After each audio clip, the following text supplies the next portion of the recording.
앞서 보신 것보다 한 걸음 더 들어가 보겠습니다. 앵커 브리핑입니다. 2025학년도 대입은 늘어난 의대 정원, 무전공 확대, N수생 증가 이런 역대급 변수라는 혼란스러운 상황을 만났습니다.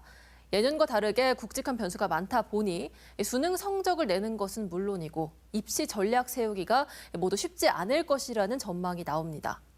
지난 4일에는 수능 리허설 역할을 하는 9월 모의평가가 있었습니다.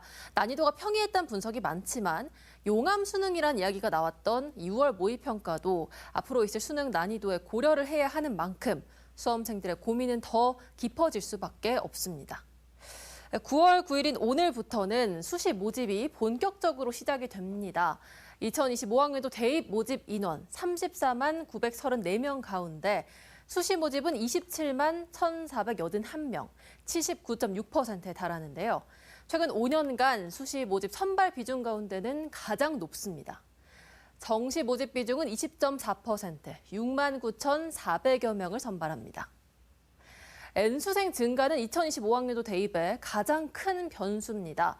의대 모집 인원이 대폭 늘어난 데다 9월 모의평가는 쉽게 출제가 됐고 일각에서는 지역 의대생들이 수도권 의대에 가기 위해서 반수에 대거 참여할 것이라는 전망도 나옵니다.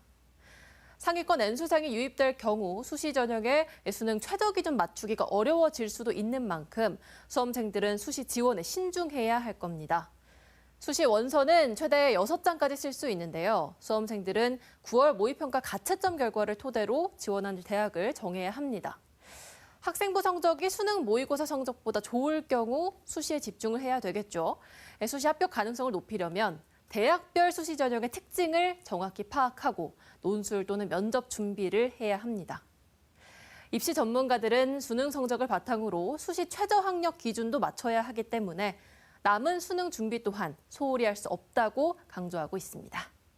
또 이제 수능 최저 충족을 위해서 또는 정시 전형을 위해서 수능을 잘 쳐야 되는데 이번 9월 모의고사는 쉬웠지만 작년 수능이나 6월 모평은 굉장히 선택지가 까다로웠습니다. 그래서 지금부터는 양적인 문제풀이도 중요하지만 그것에 앞서서 이제 분석력과 또 사고력을 연습하는 것이 굉장히 중요합니다. 최근에 그 최저학력 기준이 상위 2개 등급 합을 보는 학교들이 상당히 많이 있습니다.